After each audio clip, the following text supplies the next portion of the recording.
Voilà, alors consultation citoyenne, démocratie participative, vous en entendez beaucoup parler. Comment ça marche, comment ça fonctionne? Et ça commence souvent au niveau des communes qui souhaitent attirer plus de citoyens dans leur réflexion. C'est ce qu'a fait Brest d'ailleurs, dont vous êtes chargé des finances, Thierry Ferré, en proposant depuis juin dernier aux Brestois un budget participatif. Ça marche comment? Alors un budget participatif, c'est assez simple en fait, c'est un format finalement de participation, il y en a d'autres, hein. Il y a les CCQ, il y a des projets de quartier, et là simplement c'est un format beaucoup plus ludique, facile finalement à mettre en œuvre puisqu'on va simplement demander aux gens de déposer une idée, puis après on va demander aux habitants de voter sur les idées qui auront été déposées par d'autres habitants. Et à la fin, les projets qui auront été sélectionnés par les habitants seront réalisés par la collectivité dans le cadre d'un budget participatif de 500 000 € pour la ville de Brest. Savoir la somme 500 000 €, c'est quand même pas mal. Vous avez reçu autant de projets qu'espéré puisque les candidatures viennent tout simplement de se finir il y a quelques jours. Voilà, ça s'est terminé la semaine dernière. Donc tout le mois d'octobre est pour voter sur les projets. Donc il y a 174 projets qui ont été validés, c'est-à-dire qui rentraient dans le cadre du règlement qu'on avait posé. Et il y a un peu plus de 200 projets finalement qui ont été déposés. Donc on a été au regard du règlement, on en a mis certains de côté.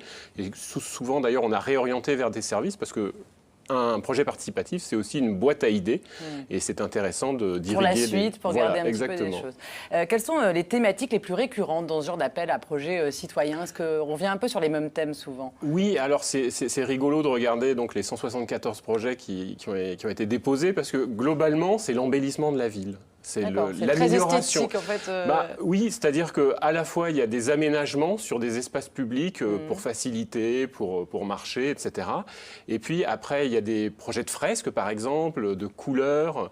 Et il y a aussi des côtés pratiques, par exemple, des projets qui proposent des équipements, par exemple des pompes à vélo sur l'espace public, des hamacs, des choses comme ça, des clés, comment on recharge avec un port USB sur l'espace public.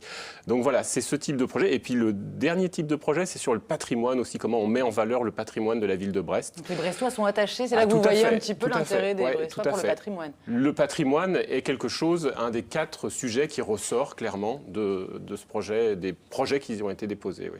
Et dernière question pratique, qui va désormais départager les projets, comment ça marche? Donc pendant tout le mois d'octobre, les habitants sont appelés à voter sur ces 174 projets pour finalement en présélectionner une trentaine, peut-être un peu plus si c'est des petits projets. Et ensuite, les porteurs de projets vont beaucoup plus les travailler, les chiffrer. Et ce sera au mois de janvier qu'il y aura le vote final pour être sélectionné dans le budget de 500 000 €. Et là, on appellera tous les Brestois aussi à venir voter. Et puis vous viendrez sûrement nous en reparler, qu'on sache qui a gagné. J'espère. Antoine Gestin, vous êtes originaire de Concarneau. Vous avez développé IDCity, une plateforme numérique qui permet aux communes de dialoguer plus facilement avec leurs citoyens. Puis ça marche parce que vous êtes sollicité par de nombreuses communes du Grand Ouest, mais aussi finalement de toute la France.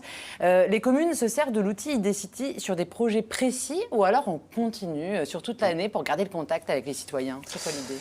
Les deux sont possibles. Ouais. Hein. On a travaillé effectivement avec certaines communes qui avaient des projets vraiment ponctuels sur des concertations liées à des projets de réaménagement de places, de territoires ou sur par exemple des thématiques comme le développement durable, la mobilité en ville, etc.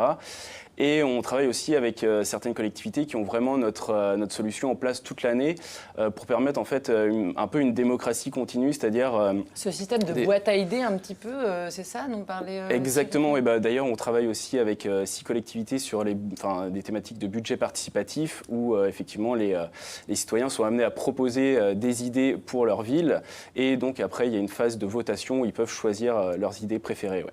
Alors avec l'Anester, je crois que vous travaillez depuis longtemps.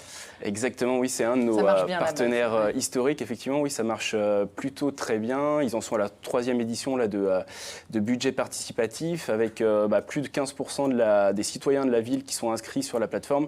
Et donc effectivement, oui, ils ont réussi à créer un dynamisme au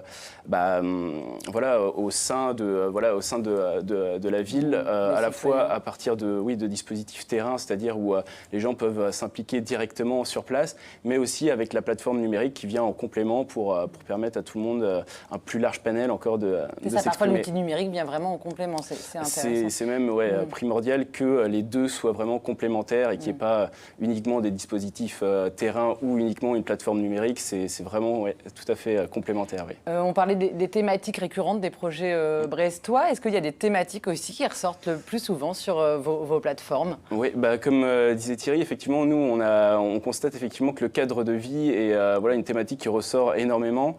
On sent aussi qu'il y a beaucoup de projets en lien avec l'écologie qui émanent de plus en plus sur la plateforme. Et donc, c'est les deux principales thématiques qui ressortent le plus. Ouais. Est-ce que ce genre d'outil permet d'engager des nouveaux citoyens, en tous les cas ceux qui n'étaient pas très sensibles jusqu'ici à participer au projet des communes? Oui, c'est exactement aussi l'objectif, c'est-à-dire d'ouvrir la participation. Parce que c'est vrai qu'en général, on retrouve sur les dispositifs terrain un peu toujours les mêmes participants qui sont habitués. À toutes les réunions publiques. Toutes les conseils de quartier, etc. Exactement. Et donc là, ça permet vraiment d'ouvrir plus largement la participation en permettant toutes les personnes qui n'ont pas forcément le temps. Peut-être les plus jeunes aussi. Les plus jeunes, par exemple, ou les personnes qui ne peuvent pas se déplacer par contrainte horaire, tout simplement, parce que c'est vrai que ce n'est pas toujours dans des plages horaires accessibles à tous. Et donc, le fait d'avoir ces outils complémentaires, ça permet vraiment d'ouvrir complètement la participation au plus grand nombre. Vous avez eu cette sensation aussi d'ouvrir un petit peu au réseau à des habitués des projets municipaux? Alors, dans la phase de dépôt de projet, on a plutôt affaire à des gens qui ont l'habitude, d'autant que c'est le premier budget participatif à Brest, mais on espère bien que sur les phases suivantes, en effet, les gens vont être pris. Oui, voilà. Et vont réagir et vont, pourquoi pas, après, rentrer dans des démarches participatives autour de ces projets-là. Pourquoi pas. Merci beaucoup à Tuludé, on suivra donc ces projets. Merci. Vous retrouvez toutes les infos sur IDCity et sur le budget participe de Brest via nos sites web.